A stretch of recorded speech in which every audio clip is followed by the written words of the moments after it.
Bueno, ya estamos en una etapa final de nuestro diplomado de tendencias educativas con relación al desarrollo de competencias digitales. Hoy quiero cerrar todos estos temas que hemos venido trabajando en torno a las tendencias educativas y al desarrollo de pensamiento computacional y las competencias digitales en un caso, un estudio que quiero compartir con ustedes.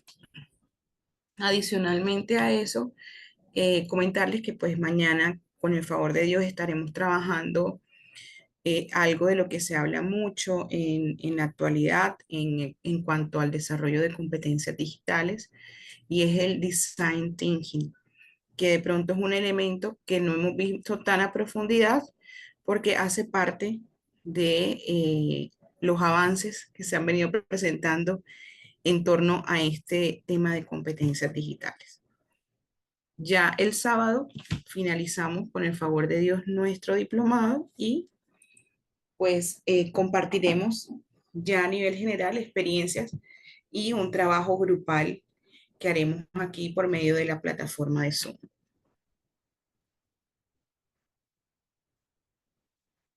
Entonces les voy a compartir un gran ejemplo en torno a todo esto que se llama el diseño de entornos interactivos para la enseñanza bilingüe de la primera infancia.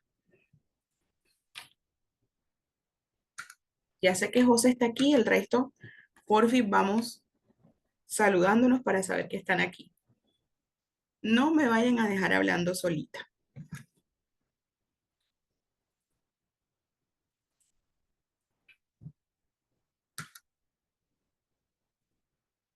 A lo largo de esta investigación, que es diseño de entornos interactivos para la enseñanza bilingüe de la primera infancia, se estableció un análisis que desarrolló el estudio a través de 4 pilares.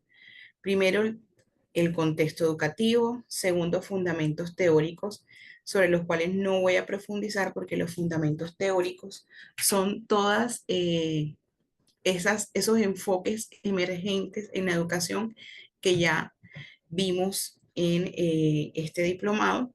Los sujetos de estudio, es decir, la primera infancia, que hace parte de este estudio, y la tecnología como el objeto de estudio.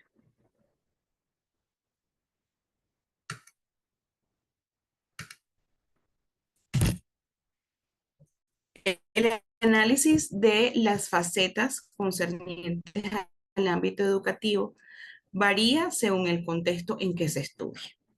En esta investigación que les voy a compartir, tuvo como foco de estudio Colombia, donde se tuvieron en cuenta diversos aspectos relacionados con las condiciones educativas del país, los planes de gobierno, los recursos, capacitaciones a docentes, así como las condiciones socioeconómicas. Todo lo cual determinó los resultados de los estudios que se realizaron. Recuerden que estamos analizando un estudio de caso en relación a lo que nos ha convocado en este diplomado, que es el desarrollo de competencias digitales y el análisis de los enfoques emergentes.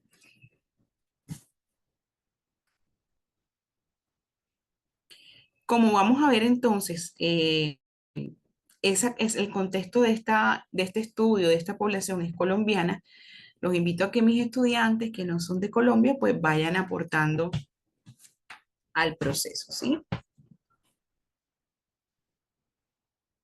¿Cómo lo harían? A través de compartirnos por el chat lo que conozcan de sus planes de gobierno en relación a los puntos que vamos a tratar, que es lo que más varía entre un país y otro. Sin embargo, traigo elementos del estudio que están relacionados con Latinoamérica.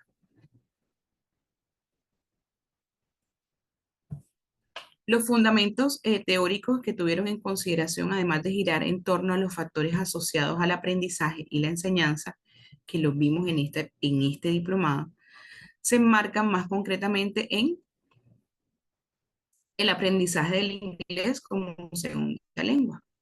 ¿Por qué? Para aquellos que están entrando. Porque estamos analizando este ejemplo en torno a nuestro diplomado de tendencias educativas con relación al desarrollo de competencias digitales.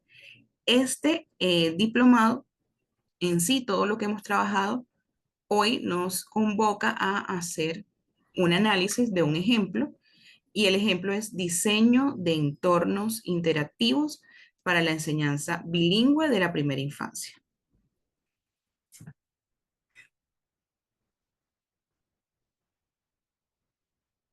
Entonces,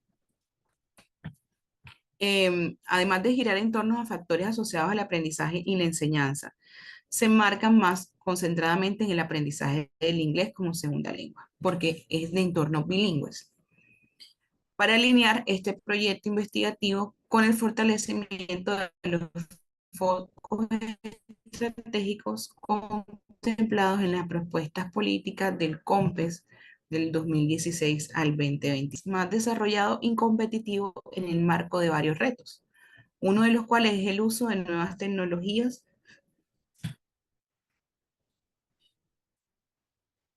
de la información y de las comunicaciones, las TIC, en contextos educativos para generar así valor agregado al proceso de formación. Los efectos educativos de calidad que se dan en esta fase incrementan y fortalecen de impactar en los sectores económicos. Sobre todo, se les puede dar bases para enfrentar un mundo globalizado, fortalecer su proceso de pensamiento crítico y creativo, contribuir a la generación de mayores conexiones neuronales que favorezcan también en otras áreas educativas.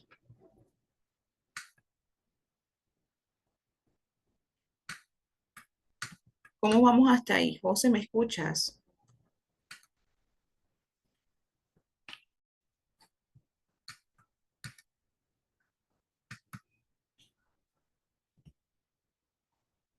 Mir, que me escuchas. Alexandra, Yoli,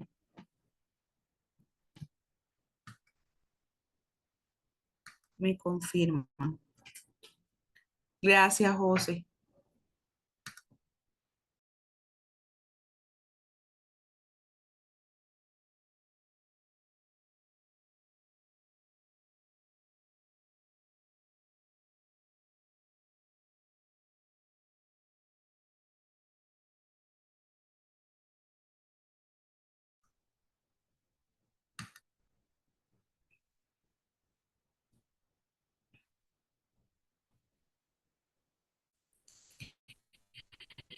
Entonces, finalmente, el objetivo de este estudio de caso va reflejándose a lo largo de de la investigación un giro en torno a la tecnología, su uso, sus tendencias, su apropiación en los entornos educativos. Con ella se han gestado múltiples cambios a nivel académico.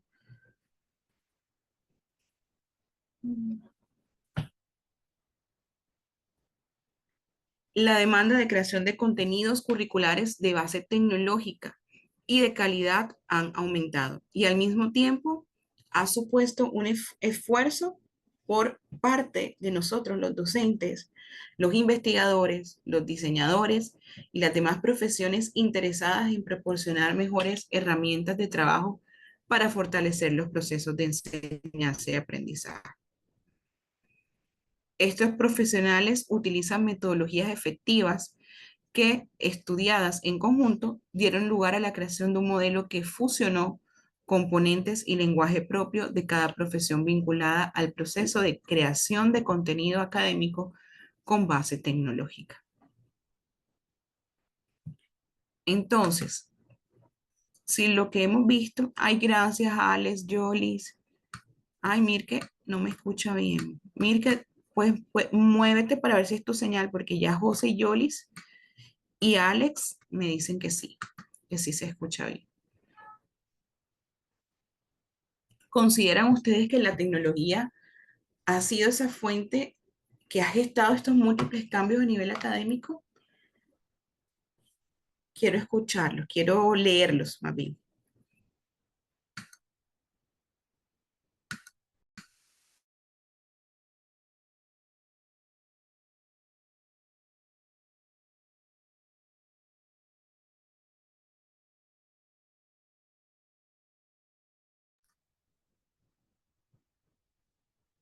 Sí. Yo les preguntaba que si consideran que la tecnología ha sido esa fuente que ha gestado múltiples cambios a nivel académico.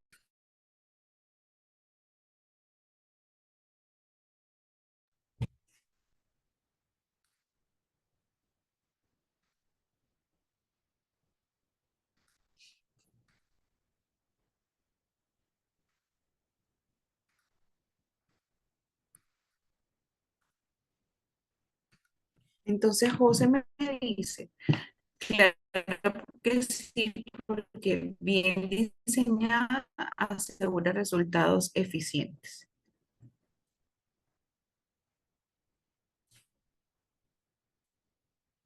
Activo. Me encanta esto.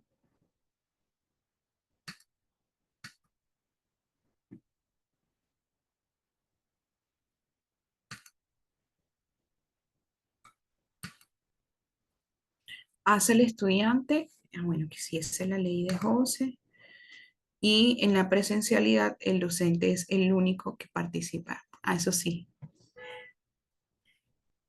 nos limitamos más, ¿verdad? En la presencialidad nos esforzamos mucho por el dominio del grupo y nos enfocamos en ser los únicos dirigentes del proceso para poder tener cierto control. Entonces, los estudiantes se limitan en la participación.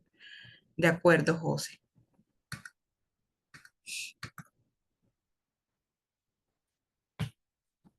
Bueno, uno de los resultados entonces de esta investigación fue la integración de metodologías que permitieron el diseño de una plataforma web que facilita el proceso de creación de contenidos educativos de calidad basadas en tecnología. Las metodologías que después de un amplio estudio se relacionaron para diseñar el instrumento web fueron, en el estudio describen todas las metodologías que nosotros hemos visto. O sea, la hacen más breve, obviamente.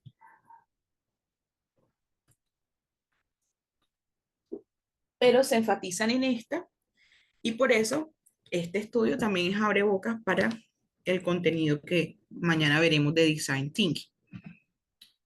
El Design Based Research como enfoque metodológico del diseño instruccional.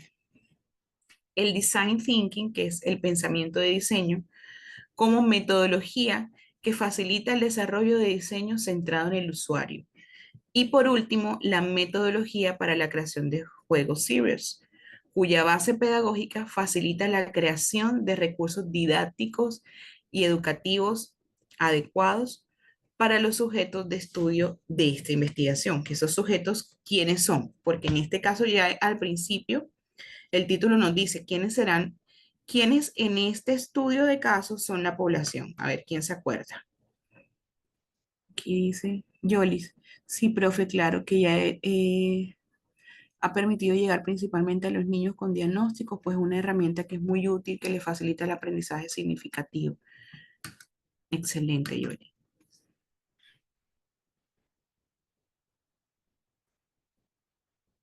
Alexandra, la base es querer mejorar el perfil de los alumnos. Si hay interés, no hay buenos resultados.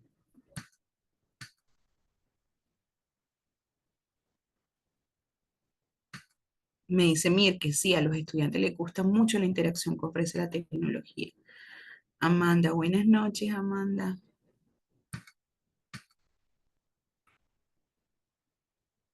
Tranquila, Astrid.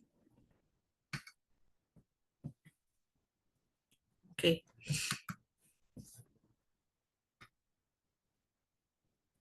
Bien, ¿qué me responde? ¿Cuáles son los sujetos de estudio, de investigación en este caso? En este caso.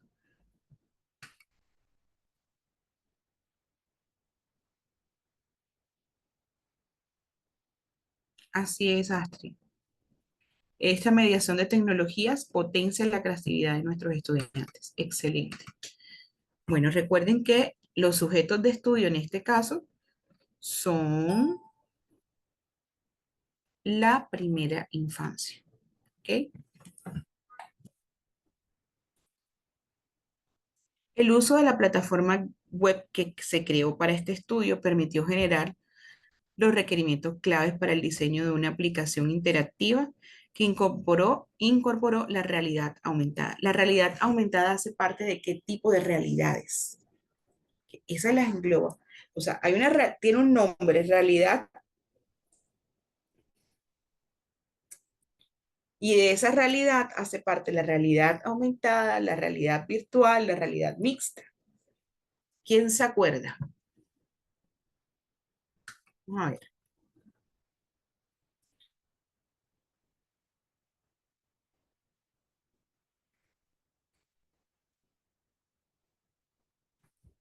Sí, todas son inmersivas, José. Ujú. Todas tres. Se llaman realidad extendida, ¿sí? Pero como José dice, son todas inmersivas.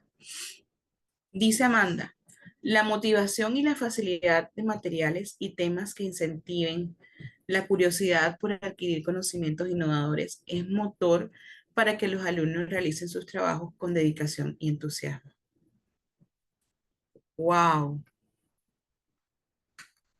Gracias, Amanda, por este aporte.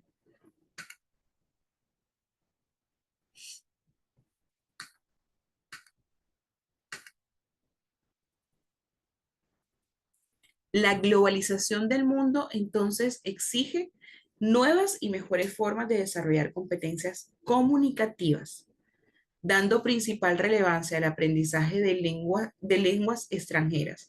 Y ya antes yo les había hablado de la importancia del dominio de una segunda lengua, por ejemplo, el inglés. De modo que se fomente una interculturalidad y con ella el desarrollo de competencias metalingüísticas, que además ayuden a fomentar la mejora considerable de aspectos cognitivos, así como otras áreas del cerebro diferentes a las que el lenguaje activa tan solo en la lengua materna. El aprendizaje entonces de una segunda lengua representa una ventaja competitiva a nivel social y profesional, que acarrea consigo derivaciones económicas importantes. Por esto, los países en vía de desarrollo, como lo es Colombia, que es el área en el que se desarrolla esta investigación, pretende fomentar planes de desarrollo sostenibles en el tiempo. Deben considerar la formación integral en la educación de calidad con miras a la globalización, dándole al lenguaje y más aún el bilingüismo el protagonismo que requiere. Con este estudio, ¿qué mensaje recibimos? ¿Quién me dice? O sea, con estudios que nos está hablando de otro componente adicional al que venimos haciéndole énfasis en este diplomado. ¿Qué mensaje creen que nos puede dar también este estudio?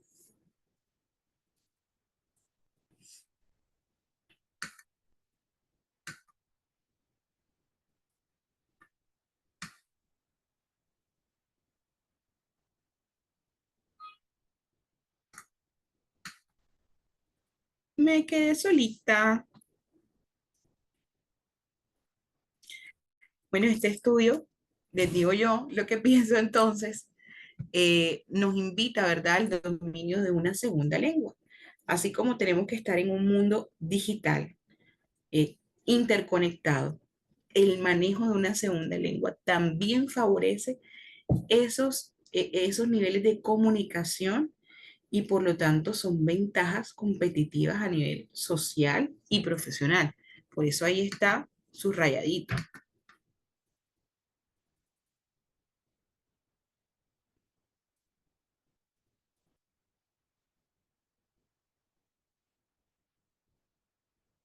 No, profe.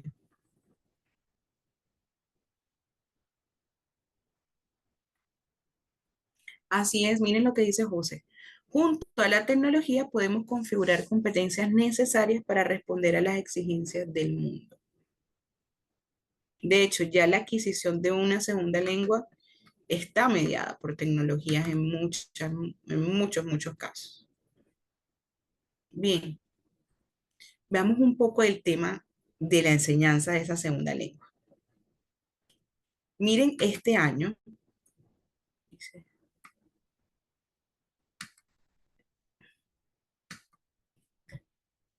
en el año 1928, que, bueno, ya René no se ha conectado, pero hace parte de esa generación a la que él perteneció, aunque él es del 45. Se abrió un espacio de debate en la Conferencia Internacional sobre Bilingüismo en Luxemburgo. Esta conferencia fue patrocinada por la Oficina Internacional de Educación, que en ese entonces tenía como sede Ginebra. Este espacio reunió a un grupo importante de especialistas para trabajar en este tema de la enseñanza de la segunda lengua.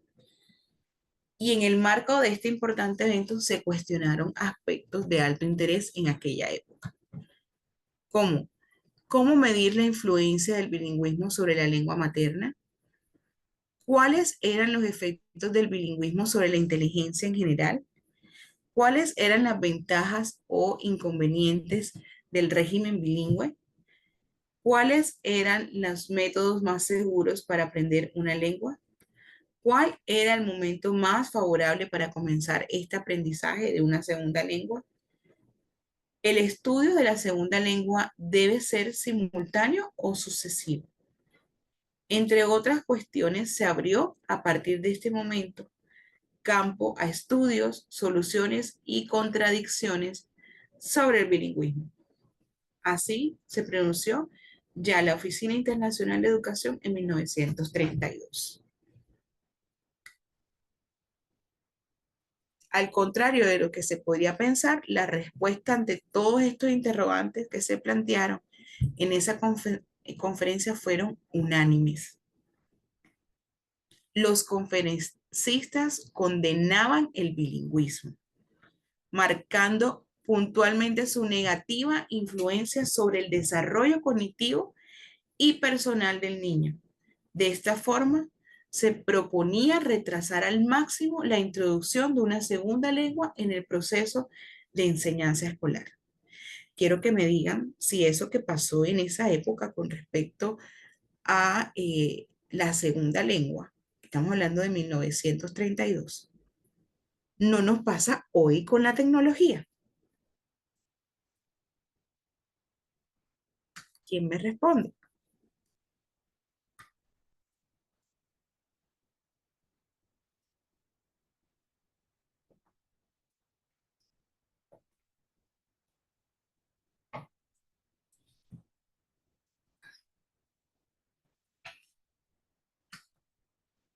Así como esa lucha que hubo con el bilingüismo, estaremos también llevando nosotros una lucha con el desarrollo de competencias digitales. Bueno, entonces nos volvemos al bilingüismo. Puestas estas perspectivas dentro de un enfoque contextualizado, dichas proporciones estaban guiadas por el origen lingüístico de los participantes, que pretendían defender el monolingüismo al verse amenazadas por naciones más fuertes que, a través del lenguaje, buscaban ganar a las minorías para su cultura. Por tanto, era evidente la determinada posición política que estaba en juego y no las razones científicas que buscaban corroborar los verdaderos aspectos negativos del aprendizaje de la segunda lengua.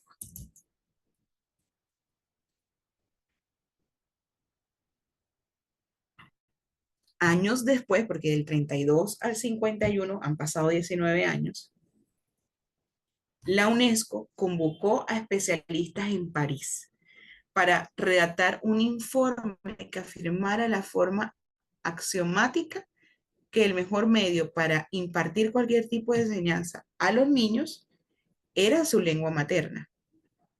Esto, esto se sacó de este apostolado se saca de la UNESCO en el 2003, basando sus argumentos en teorías psicológicas, sociológicas y educativas. A pesar de hecho, dicho axioma no poseía suficiente soporte empírico tan solo los trabajos discutidos en la conferencia de Luxemburgo o el primer experimento en Filipinas, entre otros. Aún así, esto se convirtió en un principio educativo. Las razones, por supuesto, están motivadas por el hundimiento de las grandes ideologías nacionales tras la Segunda Guerra Mundial, la independencia de muchas naciones en situación colonial, entre otras. Todo ello configuró mayores relaciones interpersonales y las lenguas que hasta el momento estaban oprimidas comenzaron a ser valoradas. La aplicación de este principio suscitó en los 20 años siguientes la incorporación de las lenguas de los inmigrantes en la enseñanza. Numerosos países lo hicieron dentro del marco legislativo en el contexto académico. De este modo, el bilingüismo se convirtió en un tema de interés para los psicólogos, sociólogos, pedagogas y lingüísticas.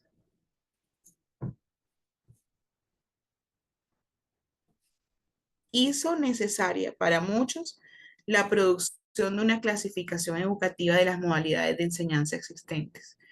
Algunos autores acogieron a lo largo de sus investigaciones modelos duales, cuya finalidad pretendía encontrar una forma de enseñanza bilingüe opuesta entre sí. En uno trataba de hacer que los niños pertenecientes a una cultura minoritaria en lenguaje y cultura miraran hacia un sistema educativo mayoritario, o sea, desplazando su lengua nativa en un segundo plano. Y el segundo buscaba incorporar dentro de un grupo minoritario el enriquecimiento que supone adquirir una segunda lengua de un grupo mayoritario, pero dentro de un entorno académico habitual.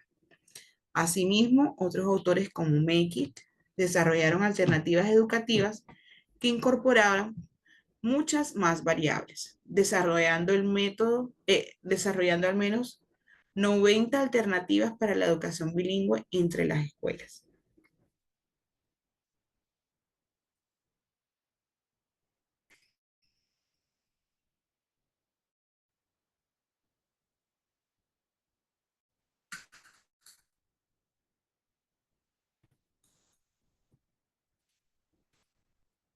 Voy a ver qué me escribieron ahí.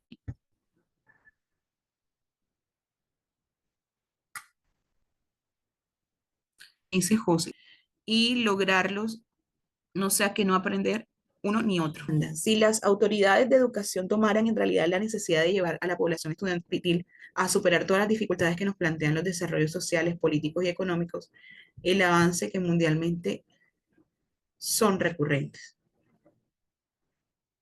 económicas y el avance que mundialmente son recurrentes. Ojalá fuera así, Amanda. Dice Mirke, en mi país hay programas para los estudiantes que terminan el bachillerato, estudian inglés durante un año y los que quieren los envían a los Estados Unidos durante 3 meses a trabajar para mejorar su aprendizaje en inglés. Mirke, tú eres Puerto Rico, ¿verdad?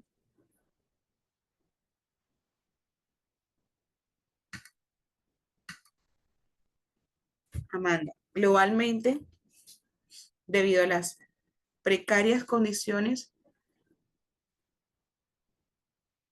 muchos países son, no, perdón, muchos países no han permitido avanzar satisfactoriamente en el mundo cambiante. Triste realidad, sí.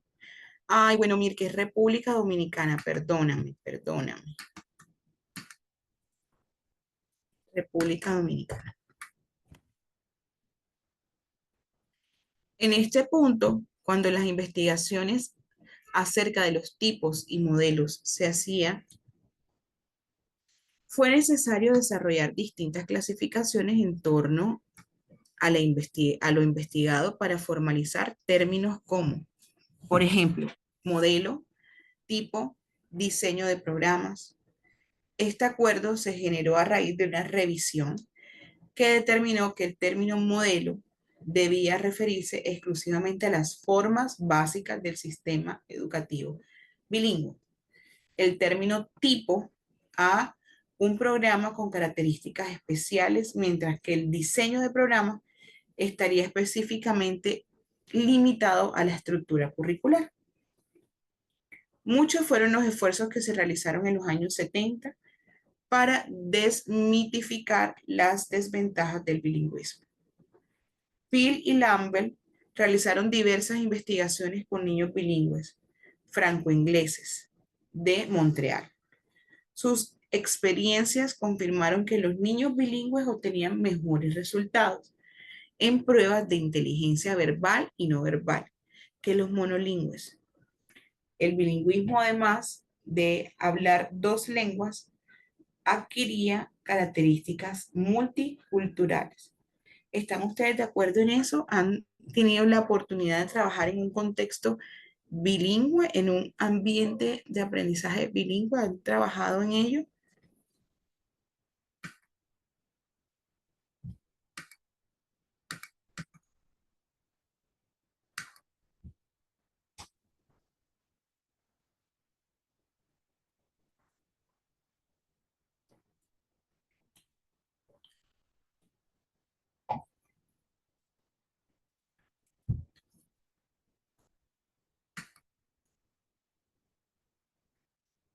Ah, no.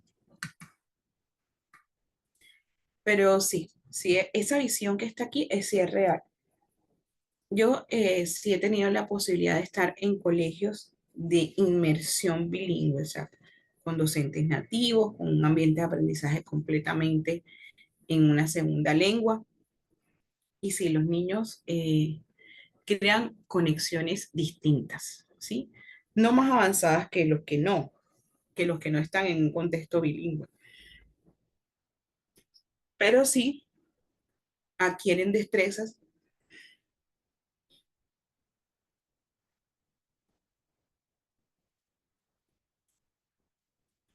importantes que les favorecen los procesos de enseñanza y aprendizaje.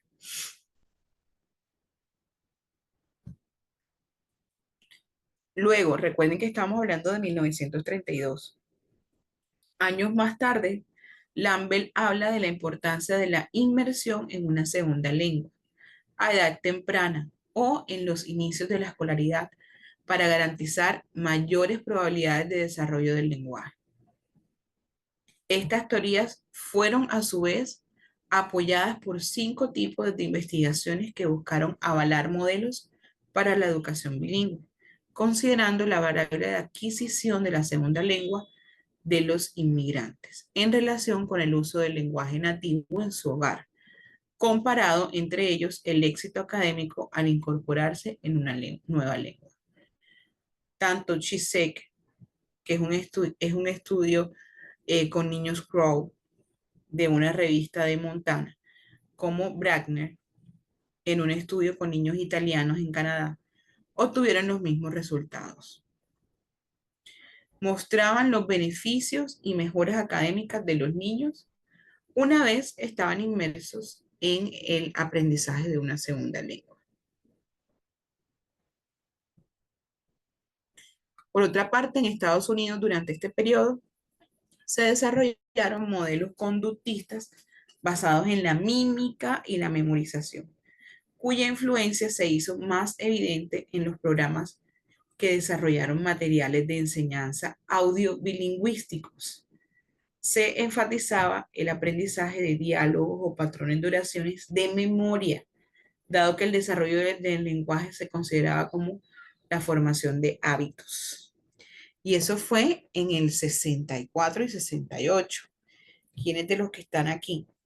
Levanto mi mano y soy millennials. Recibieron este tipo de formación.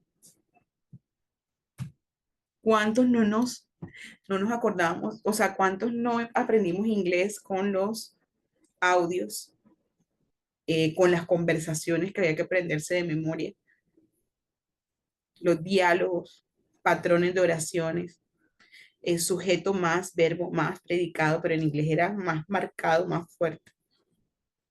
¿Quiénes estudiaron así en inglés? Mirke.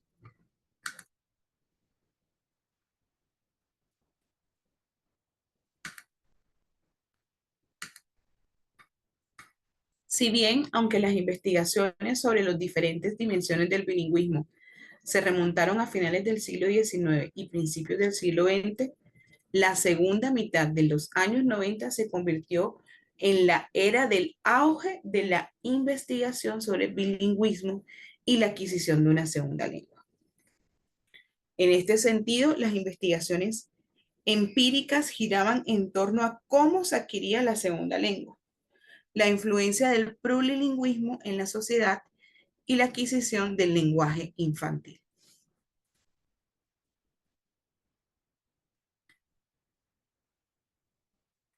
Ahora vamos a analizar las nuevas tecnologías de la información en la educación. A lo largo de la historia, esto recuerden que estamos analizando un caso, o sea, una investigación que pone en contexto todo lo que hemos visto.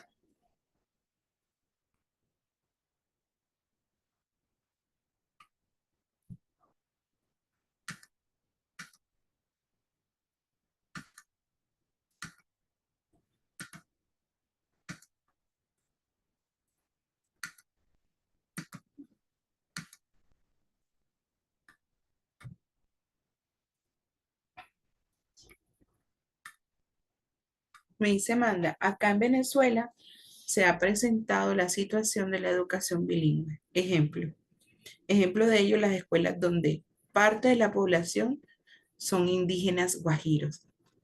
Ay, Amanda, claro, en esos lugares, en esas escuelas, perdón, rurales o donde están los asentamientos indígenas, son escuelas que promueven su lengua nativa, que es la de la zona, la del grupo étnico, y el español, en el caso de nosotros que es Venezuela y Colombia.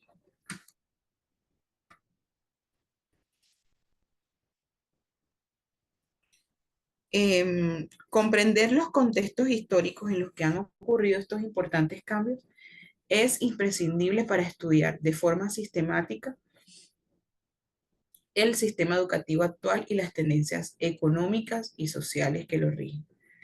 De esta forma se podría llegar a determinar las acciones que permiten intervenir acertadamente dentro del proceso de enseñanza, comprendiendo cada uno de los elementos que hacen parte de ella.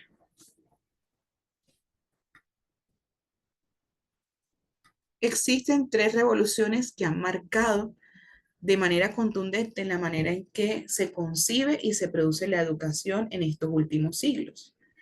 Han sido desarrolladas e identificadas en un interesante recorrido histórico que realizó el psicólogo estadounidense Jerome Bruner.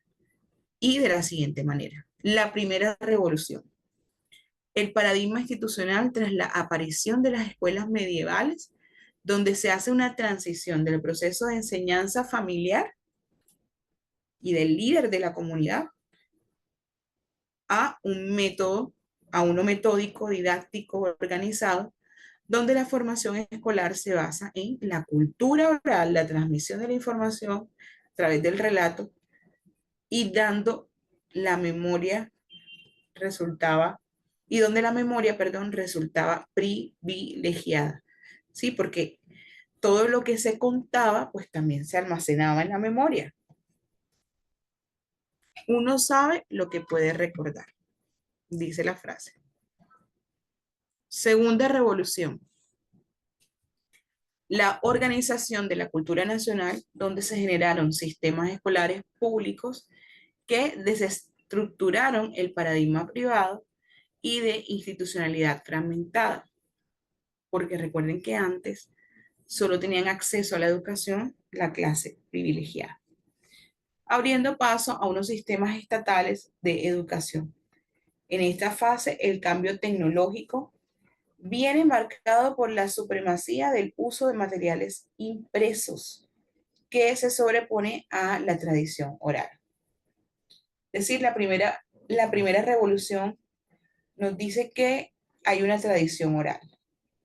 La segunda, que se ve el cambio de la tecnología a través del uso de material impreso.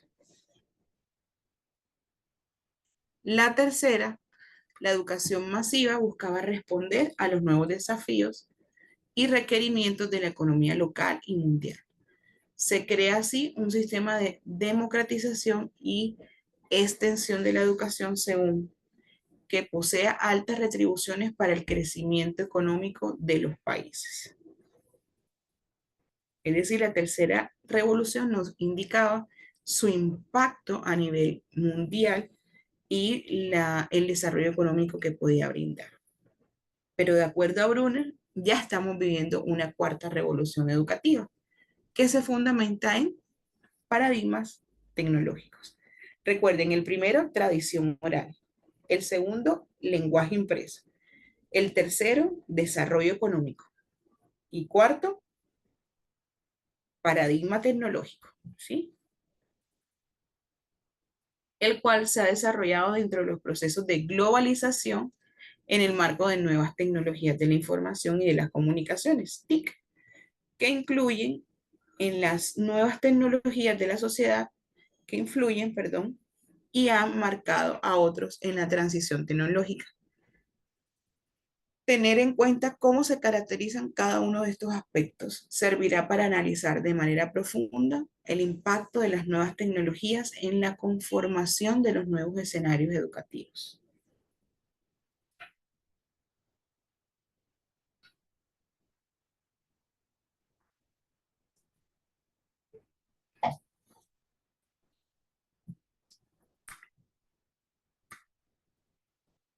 Las TIC entonces se constituyen de una forma transversal en muchos escenarios que rodean nuestra vida cotidiana e impactan de alguna forma nuestra relación con el mundo y cómo lo percibimos en términos de tiempo y espacio.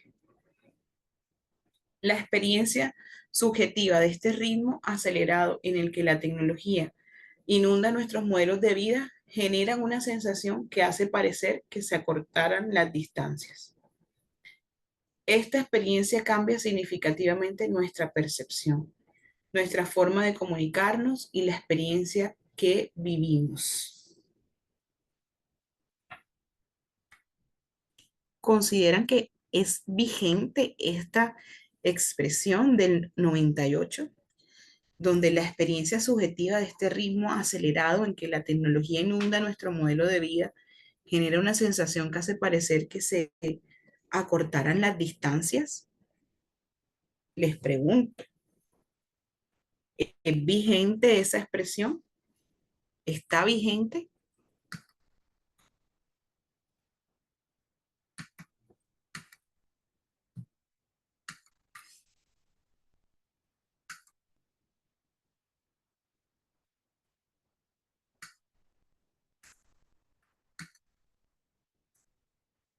Gracias, Vic. Gracias. Muy bien, José, claro. Y la pandemia nos acercó más. Así es, José. Muy bien. Gracias, licenciada Vicky y José y Mirke. Sí, así es, dice Mirke.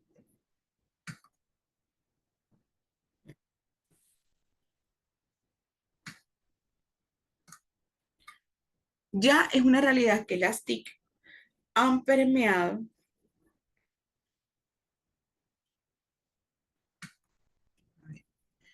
Si no hubiese tecnología, dice José, y si no hubiese tecnología, el acto didáctico no hubiese existido.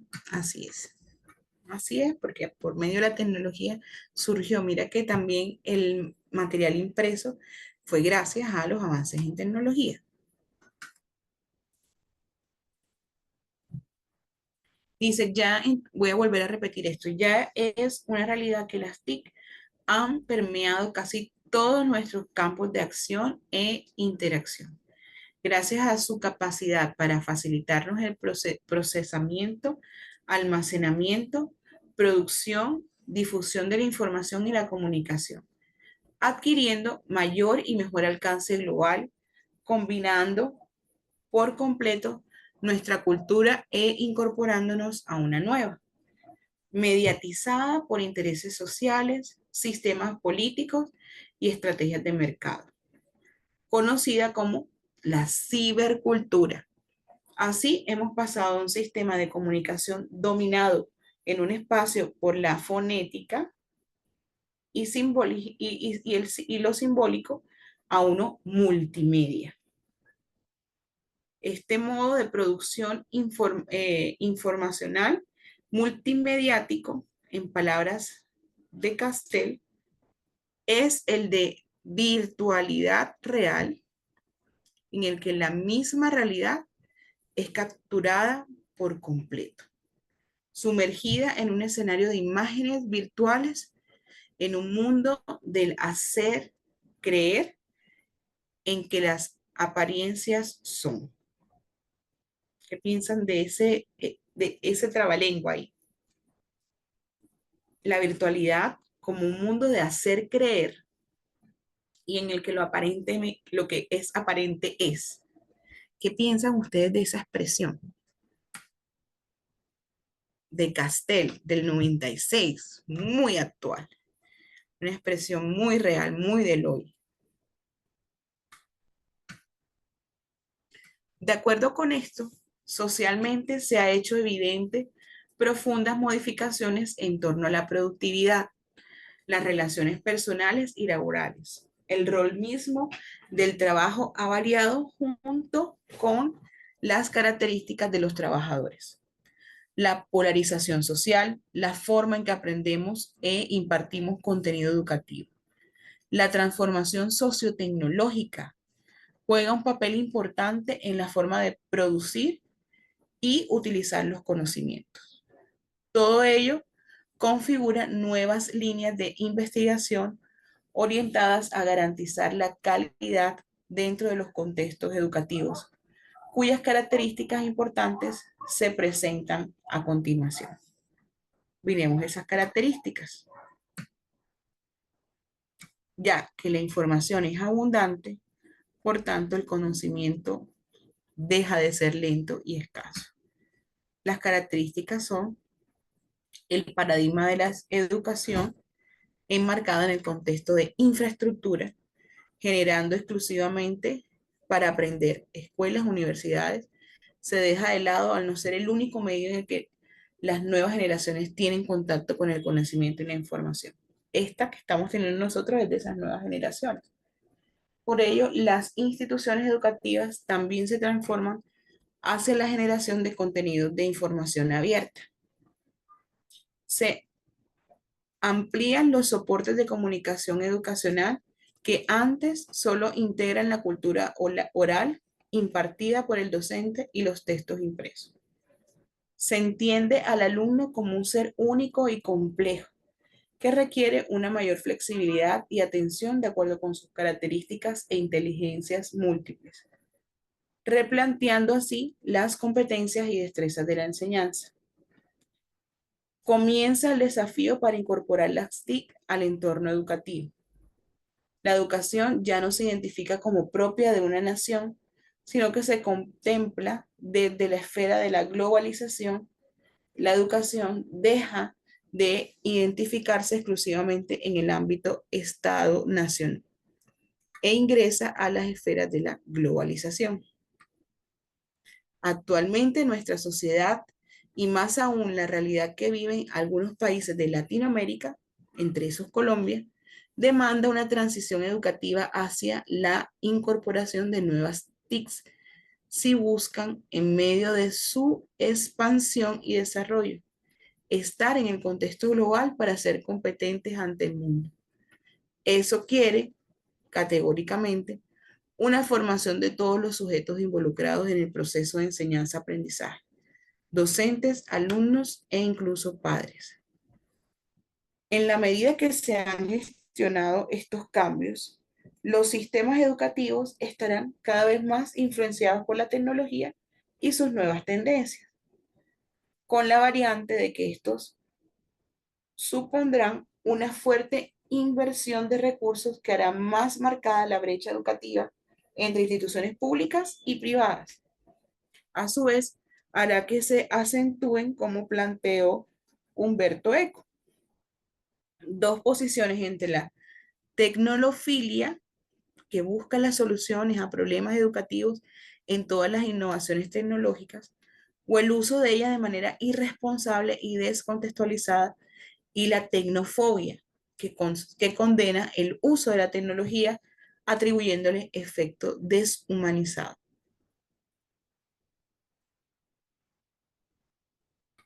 Una aproximación crítica y una experiencia que es responsable del uso de las TIC permitirá actuar activa y reflexivamente en este contexto globalizado, que demanda estrategias para que favorezcan los principios educativos y mejoren la calidad de todos los contenidos que se imparten en las aulas de clase. Brunner desarrolló una construcción de escenarios educativos futuros en el que relaciona dos variables, la tecnología y la concepción de aprendizaje. Como resultado de esta relación surge una matriz que describe cuatro escenarios. El primer escenario, las nuevas tecnologías sirven para fortificar el modelo pedagógico tradicional. ¿Cuál es la característica de ese modelo pedagógico? Que son vistas en la práctica educativa, donde el docente es el eje, el transmisor del conocimiento y de la información. En este escenario, las TIC dentro del modelo de enseñanza-aprendizaje quedan subutilizadas, o sea, tampoco es válida. ¿Sí? En un segundo escenario, ya el rol del alumno es más protagonista frente al proceso de aprendizaje. Las TIC se convierten en una herramienta de aprendizaje constructivista e interactivo. El rol del maestro pasa a ser más pasivo, pues la construcción del conocimiento se centra en el alumno, pasando de la estandarización a la personalización, donde el profesor deja de ser transmisor para convertirse en facilitador. El tercer escenario parte de una necesidad externa de incorporar las TIC en la educación y menos de requerimientos pedagógicos. La conectividad que propone la sociedad de la información a través del uso de las TIC hace necesaria la alfabetización informática para enmarcar a los estudiantes en los cambios que exige el mercado laboral actual. Finalmente, el cuarto escenario, Brunner sugiere una innovación filosófica en el campo educativo, donde sugiere que debe existir una conciencia intersubjetiva mediada por las nuevas tecnologías, que trasciende ya no solo a la escuela, sino también a la sociedad en general. Entonces, estos cuatro escenarios, el primero en una educación tradicional, el segundo, donde el estudiante es el protagonista frente a los procesos de aprendizaje. El tercero, la necesidad de incorporar las nuevas tecnologías a los procesos pedagógicos. Y la cuarta, la conciencia intersubjetiva mediada por las nuevas tecnologías.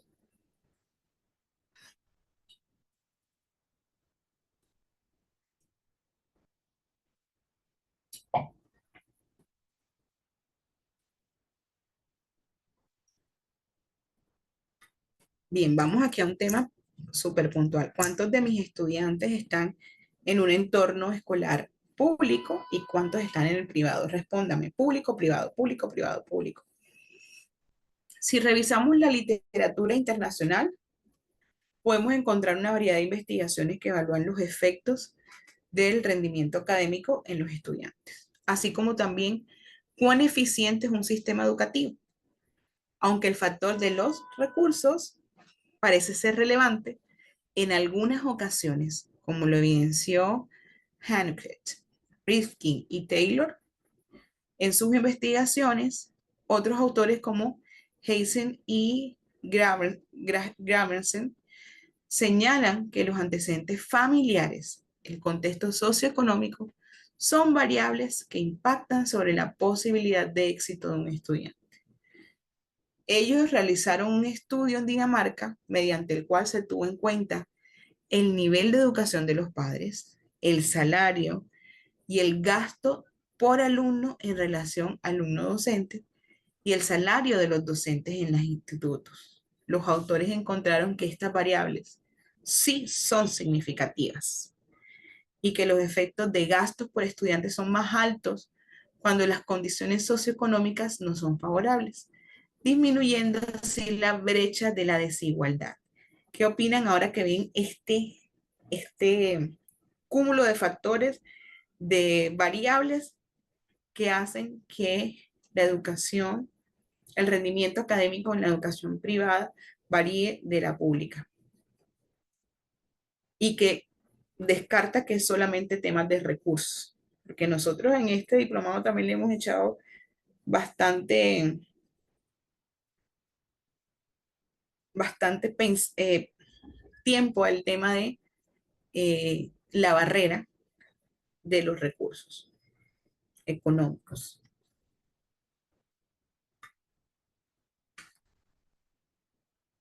Yoli, gracias. Mirke, gracias. El resto, por favor, me responde público, privado, ¿en qué sector está?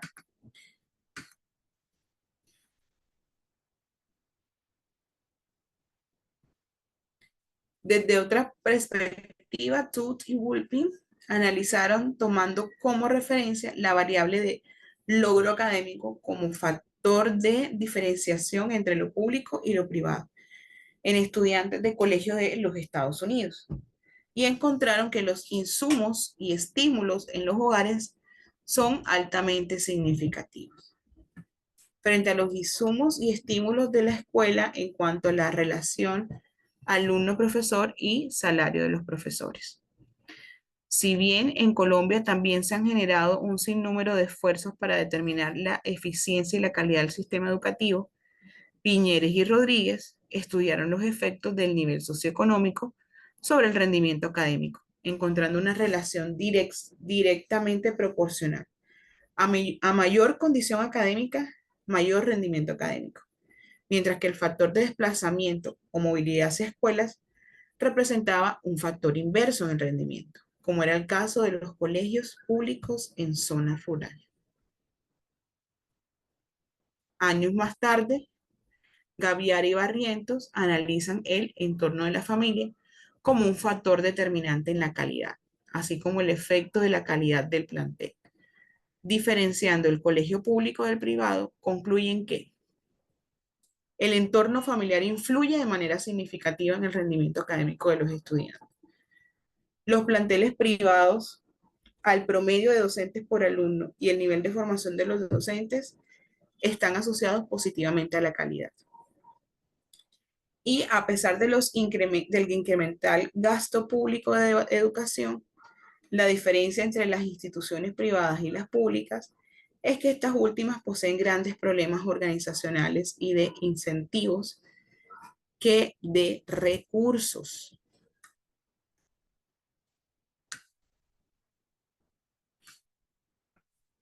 Vamos a ver aquí qué me dicen. Listo. Privado, público, privado. Ahora verifico que todos me hayan respondido. Este trabajo investigativo fue bastante completo para entonces. En él se buscaba analizar los esquemas del sistema educativo en 36 municipios, comparando el rendimiento académico de los colegios públicos con relación a los privados, diferenciando cada uno a nivel rural y urbano. Dichos resultados son consistentes con los presentados por Gaviria y Barrientos, y además contemplaba variables familiares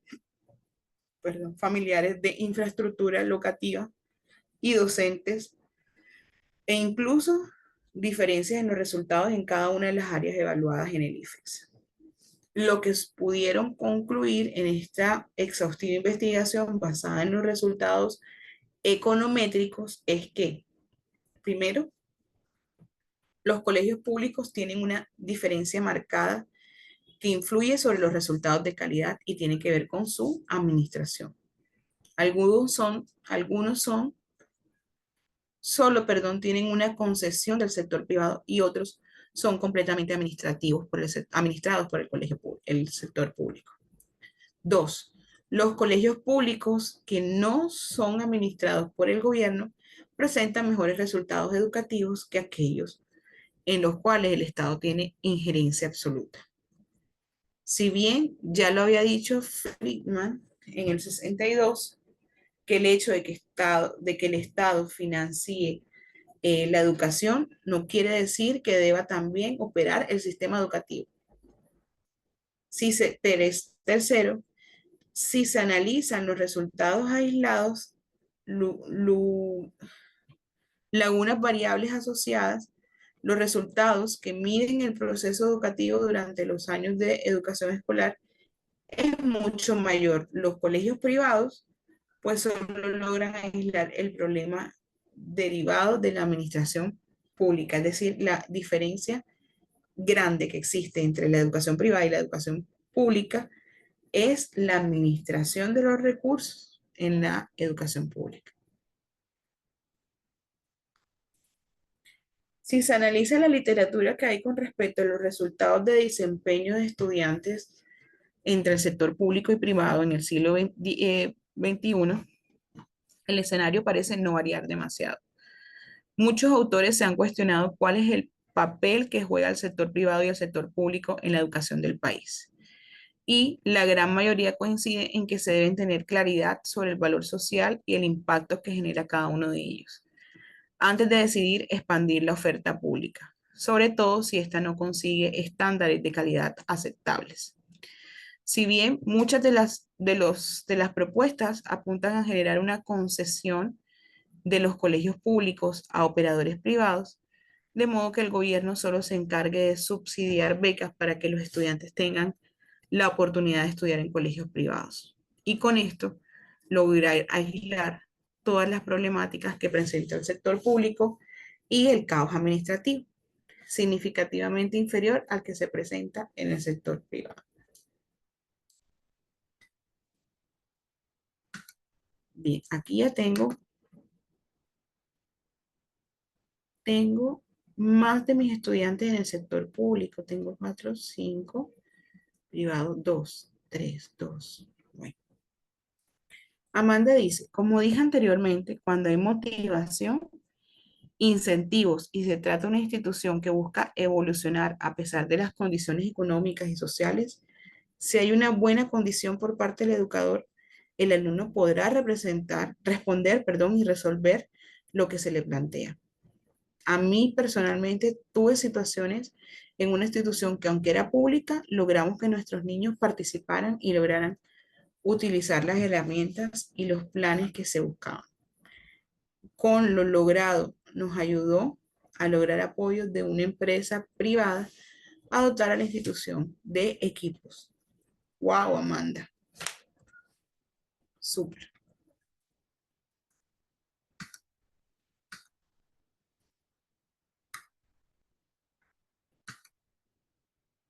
Bien, entonces la población de este estudio de casos era la primera infancia. Desde la revolución educativa, el gobierno nacional, el de Colombia, ha entendido que el desarrollo del país solo será posible mientras la educación sea considerada como el eje fundamental. Para ellos, la educación debe partir y garantizarse desde los 0 años. El marco legislativo colombiano, en el Código de Primera Infancia y Adolescencia, se establecen las garantías de la atención integral de los menores de 5 años como parte de la base para la educación integral y que genere retornos socioeconómicos para por medio de ella brindar una educación inicial de calidad, equitativa, incluyente y solidaria.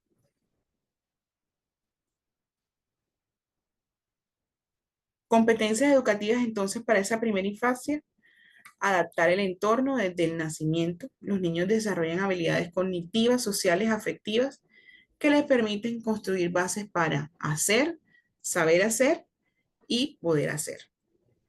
Entre los 0 y 5 años, los niños deben recibir una estructura enfocada en fortalecer el desarrollo nutricional, cognitivo y psicosocial.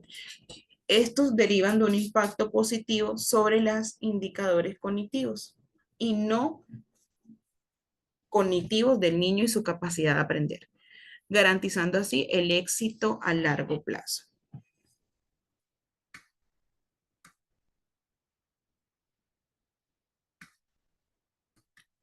Estas estructuras para el desarrollo deben considerar una serie de características que terminarán de contribuir a la definición de las competencias que deben exigir en los programas de educación para la primera infancia. Según la literatura internacional y teniendo en cuenta el contexto nacional, los programas de intención a la primera infancia deben, primero, centrarse en la medida de lo posible en los niños en condiciones de vulnerabilidad, pues ellos representan grandes retornos de inversión social y económica para un país, sobre todo cuando los padres tienen pocos ingresos y bajos niveles de escolaridad, condiciones de violencia y abandono. Segundo, la intensidad horaria debe cumplir un mínimo semanal para que pueda estar comprometida con el desarrollo integral de los niños. Asimismo, la inclusión del niño en estos programas debe iniciarse lo más pronto posible. Los programas que han presentado grandes éxitos internacionales han incluido el rol del padre dentro de los programas de atención infantil. Esto se debe a que gran parte del desarrollo en términos espaciotemporales es dado por los padres y su entrenamiento es de vital importancia para estructurar un desempeño integral en los programas. Las competencias que se deben fundamentar en los programas deben comprender un currículo en ética en el desarrollo cognitivo, competencias de lenguaje y competencias emocionales. Como objeto debe estar claramente establecido y regulado, así como contar con personal altamente calificado y entrenado. Finalmente, los programas deberían adaptarse a estándares generales como son el tamaño del grupo, pequeño en relación a estudiantes, maestros, y la infraestructura, que supone que los materiales son apropiados para la estimulación temprana, diseño y rutinas adecuadas. El Plan Decenal de Educación del 2006 al 2015 surgió como una estructura de planeación en miras a definir las grandes líneas que deberían enmarcar el desarrollo infantil y la educación inicial en Colombia. Lo que ahí se sugiere en lo que concierne a la primera infancia, que supone una base metodológica, curricular y conceptual que funciona como insumo de apoyo para enriquecer las prácticas educativas de los niños del país. Y experiencias organizadas, que son las que marcan de manera crucial el desarrollo desde la perspectiva de funcionamiento cognitivo. Se observa gran parte al quehacer de los niños en su cotidianidad que comprenden la triangulación de la relación cuidador, niño y objeto.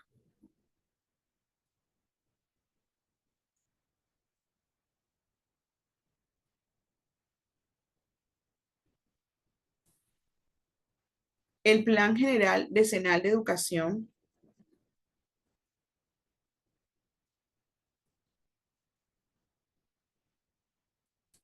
surgió entonces como una estructura de planeación con miras a definir las grandes líneas que deberían enmarcar el desarrollo infantil y la educación inicial. Lo que allí sugiere es que se concierne a la primera infancia, suponiendo unas bases metodológicas, curriculares y conceptuales que funcionan como insumo para apoyar y enriquecer la práctica educativa de los niños en el país. ¿Cómo qué? Experiencias reorganizadas, que son las que marcan de manera crucial el desarrollo desde la perspectiva de funcionamiento cognitivo. Se observan gracias al quehacer de los niños en su condición, comprenden la triangulación de la relación cuidado niño y objeto. Les volví a repetir eso. De acuerdo a lo anterior, vale la pena profundizar en las características propias de los modelos de formación de las competencias comunicativas y del lenguaje, para enmarcarnos en la importancia de los factores lingüísticos, sin olvidarnos las demás bases del desarrollo que proponen los ministerios de educación en cada uno de los países y su plan decenal de educación. La ciencia ha demostrado cuáles son, en efecto, las necesidades fundamentales y esenciales para el crecimiento a lo largo de los periodos críticos y cotidianos del niño.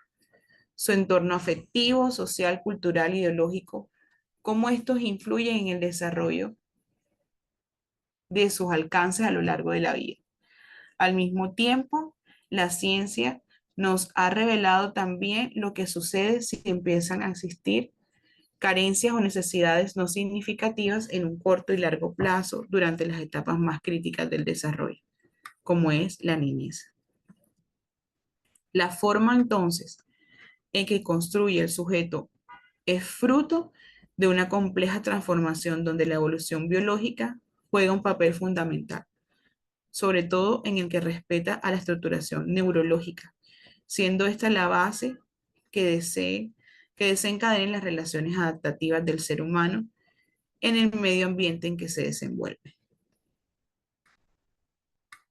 Autores como Henry Hallon, un neuropsiquiatra francés, creador de la psicología genética, abordan el tema del desarrollo y la evolución desde una perspectiva multidisciplinaria. Hallon, en el 84, afirma que el acto motor es la base del pensamiento.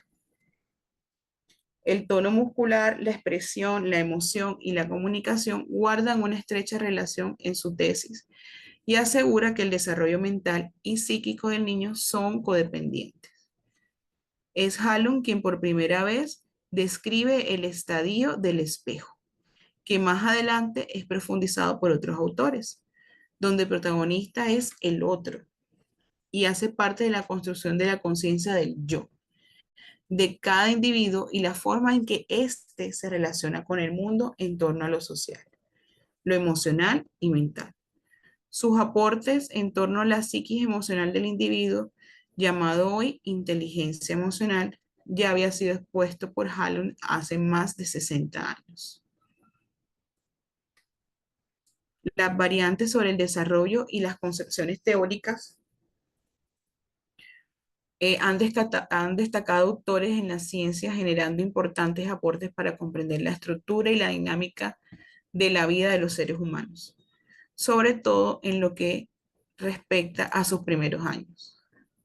Indudablemente los avances en psico, neuro, endocrino, inmunología generan la base e integran los fundamentos científicos de la investigación actual en torno al desarrollo infantil, advirtiendo sobre los posibles riesgos asociados a las carencias, enfermedades, condiciones conductuales que pueden presentarse a lo largo de la etapa cruciales de la vida de los infantes.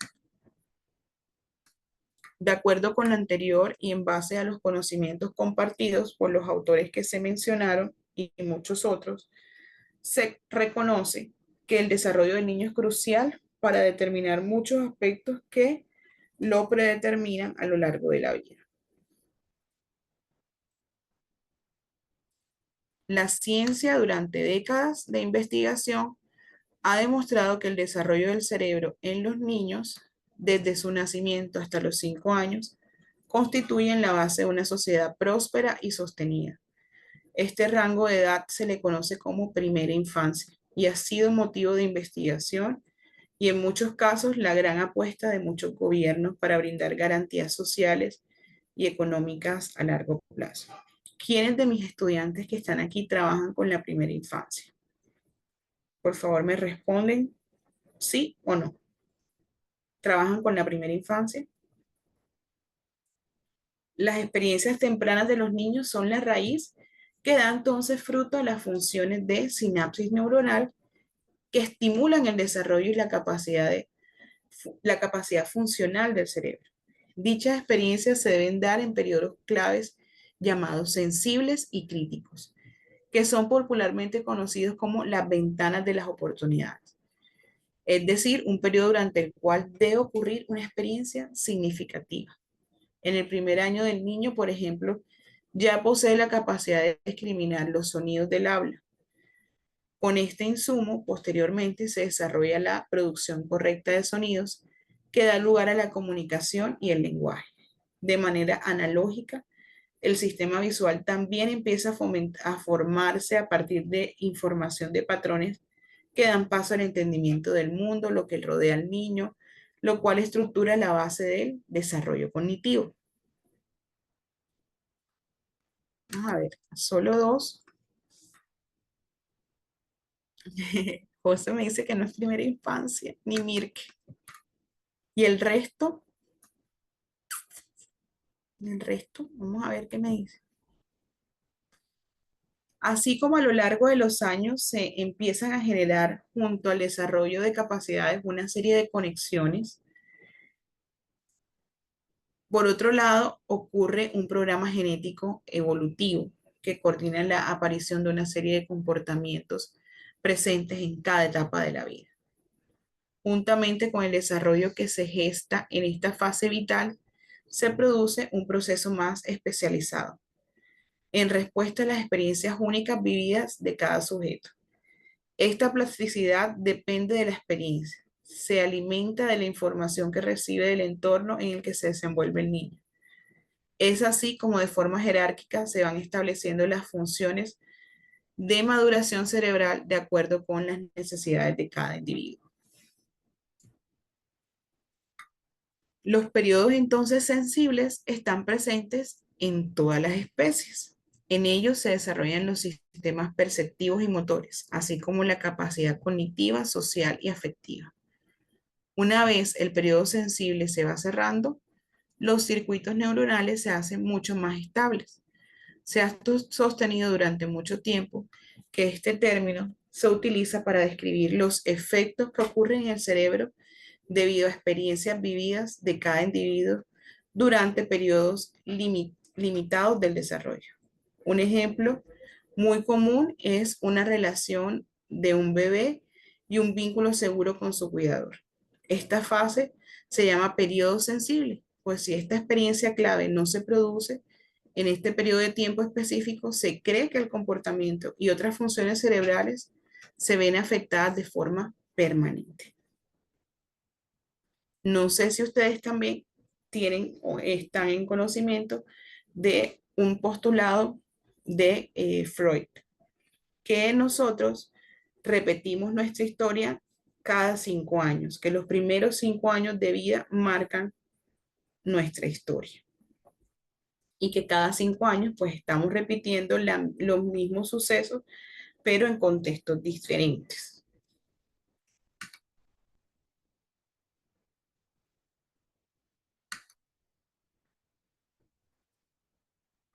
Ay, ¿por dónde iba? Serán afectados permanentemente de esto. De esta misma forma, una experiencia atípica durante el periodo sensible puede afectar seriamente el desarrollo de funciones y capacidades cerebrales. Desde sí persiste o se estimula una disminución de la plasticidad neuronal y los resultados pueden llegar a ser irreversibles. Esta situación se conoce como periodos críticos. Es así como la ciencia se ha interesado en estudiar estos periodos en el desarrollo de los niños. Algunas de esas investigaciones apuntan a aspectos relacionados con el sistema sensorial y motor, aunque también existen literaturas que hablan de periodos sensibles o críticos que se centran en el desarrollo afectivo.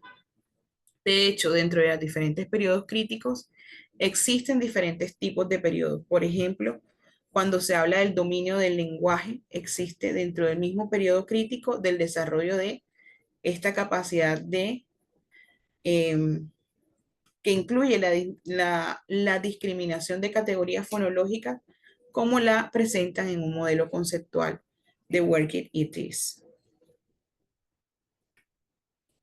A pesar que la definición del aprendizaje ha sido abordada con diferentes teóricos, educadores e investigadores, no existe una definición universalmente aceptada.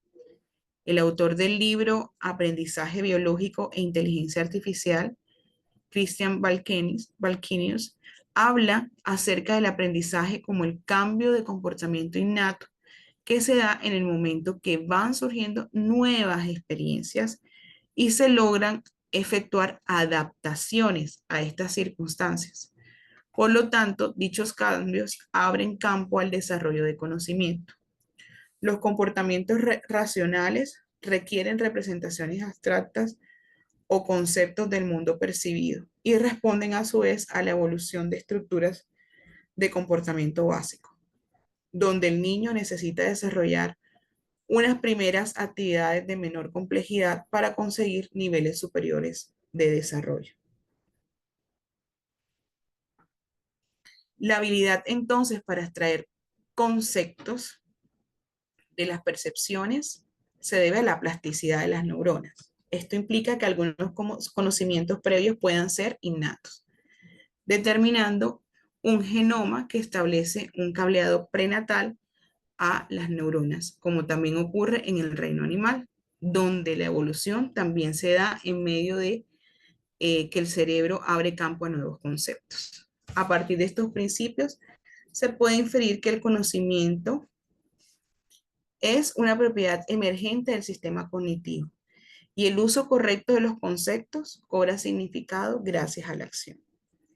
El lenguaje y el pensamiento humano están tan interrelacionados que se consideran interdependientes y por ende solo son desarrollados en sociedad, haciendo que cobren alto valor cognitivo. De acuerdo con la apreciación de los autores, se podría decir que la base cognitiva y del comportamiento de los individuos se debe a los conceptos de abstracción, las acciones como mecanismo clave para aterrizar los conceptos, compartir los conceptos a través de la interacción social, que es mediado por el lenguaje, y se debe tener en cuenta que el conocimiento no se adquiere solo hasta completar todas las etapas, sino que se desarrolla gradualmente en la medida que vamos creciendo, vamos desarrollando. Y es así como muchos modelos y teorías abordan la mayoría de los pasos descritos actualmente.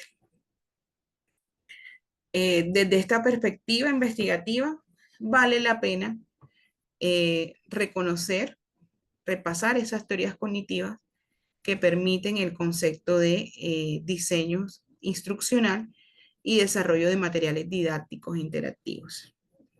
Ya les expliqué que estas teorías no las profundizaremos porque ya las hemos trabajado en teorías y enfoques emergentes. Bien,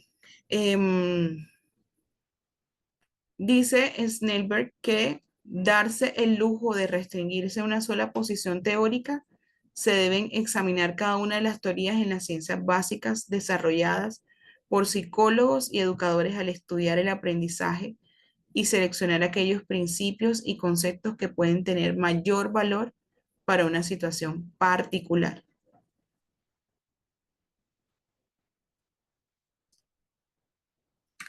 Bien, entonces hemos finalizado este estudio de caso, que es es el resumen de una investigación que realmente abarca todo lo que hemos venido trabajando en este diplomado y que es interesante que reconozcamos que tiene una utilidad, ¿sí? Que esto que hemos aprendido en las tendencias educativas en relación al desarrollo de competencias digitales no es utópico, es una realidad actual y que con este ejemplo, que era de diseño de entornos interactivos para la enseñanza bilingüe de la primera infancia, podemos ver su utilidad, ¿sí? Podemos ver en acción, en práctica, todos esos conceptos.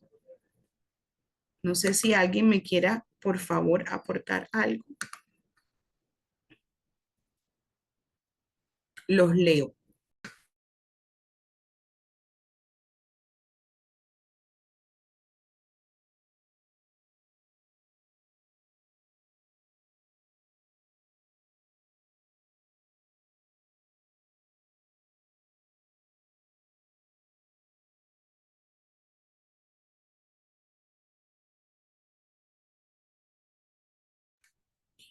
A partir de este estudio, de este caso, de este gran ejemplo, trabajaremos mañana el material de Design Thinking para que podamos como observar, ver qué fue lo que crearon en este estudio de diseño de entornos interactivos y también que podamos hacer un ejercicio para ello. Por eso Bueno, no, se los iba a pedir para mañana, pero ya el sábado es mejor que hagamos un ejercicio práctico, ¿sí? Que tenían preparado para el contenido de mañana, pero lo podemos hacer sábado.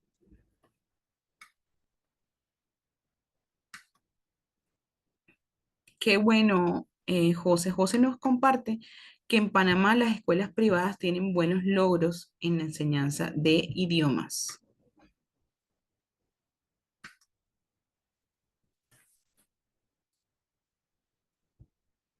Miren, hablamos de el contexto educativo. Y en contexto educativo, les conté un poquito que este estudio está basado en relación al contexto de Colombia, pero como pudieron ver, tiene muchos elementos de Latinoamérica, ¿sí? Cita muchos contenidos de Latinoamérica, o sea, muchas cosas nos unen. Y en este contexto hay unas características importantes de nuestros sujetos y es si pertenecen a una educación privada o una educación pública. Los fundamentos teóricos que ya los conocemos, que es el conductismo, el constructivismo, el conectivismo, ¿sí? Los sujetos de estudio, que en este estudio de casos son la primera infancia, que son estudiantes de 0 a 5 años. Nada más dos estudiantes me respondieron si trabajan o no con la primera infancia. Y finalmente, pero también el motivo que nos convoca en este diplomado es que la tecnología como objeto de estudio, ¿sí?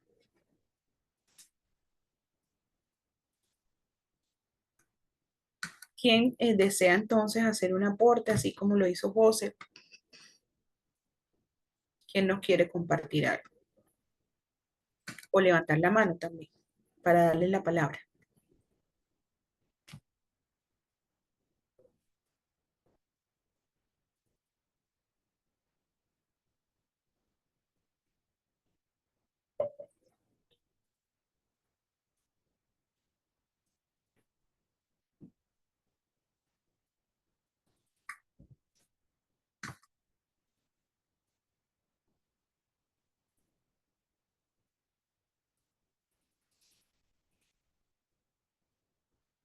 Bien, ¿algún aporte, conclusiones? ¿Quedó claro el estudio que hoy te traje? O sea, el caso que analizamos.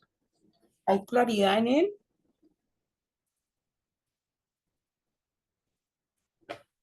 No les pregunto si les gustó o no, porque igual es complejo, es denso poderles traer un caso que pueda tener todos los elementos del diplomado. Pero aquí hicimos un gran intento de eso. Jolis me dice que sí, que profe. Me dice Amanda, actualmente se están dictando en los colegios privados y algunos públicos estudios y enseñanzas de tecnología y robótica, necesarios en la actualidad para que estén nuestros niños y jóvenes se puedan adaptar a los cambios.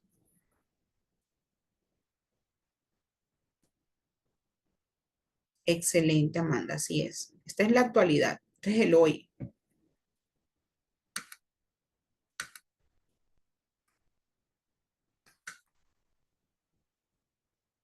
¿Alguien más quiere hacer un aporte? Así como lo hizo José, Amanda, Yoli.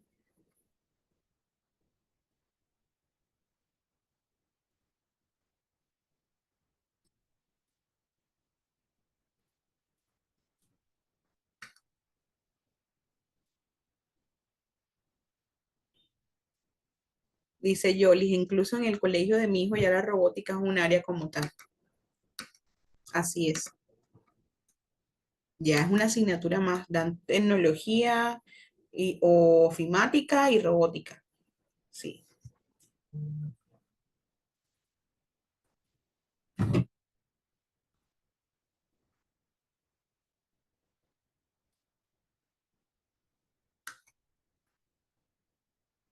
Yoli, Mirke, Vique, José, Astrid, Anita, Amanda. Ok. Bueno, entonces, quedamos ok. Quiero ver así sea. Voy a poner aquí que se pueda ver todas las cámaras porque yo me tapo. yo mismo. Háganme entonces un emoji, creo que hay una reacción para saber qué.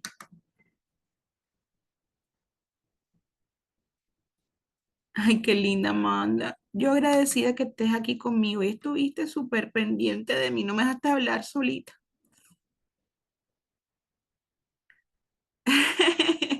Ani, menos mal que nosotros somos esos que van volando, pero ¿cómo se llama? Los que tienen la pitica para que no se nos vayan volando tan fuerte. En eso nos estamos formando para volar, pero para también saber aterrizar. No sé si te parece. Ay,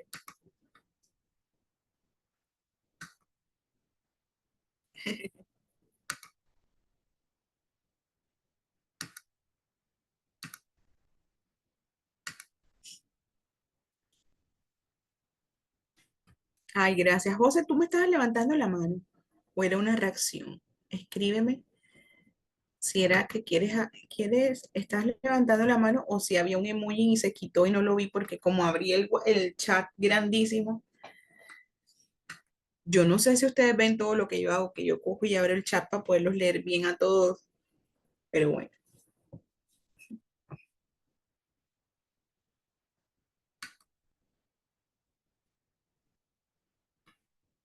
Ay, gracias, José. Sí, era como la reacción que les pedí en la camarita. Gracias. Bueno, entonces em, quedamos en vernos con el segundo diplomado en DUA y PIAR a las 8 en punto. Ya eso es en ¿cuántos minutos? En 12 minutos, en 10 minutos, ¿sí? En 10 minutitos nos vemos aquí, no se desconecten, simplemente pausemos eh, y volvamos. Les mando un gran abrazo, ya nos quedan dos clasecitas con el favor de Dios, viernes y sábado, y culminamos nuestro diplomado. Cuídense mucho, bendiciones.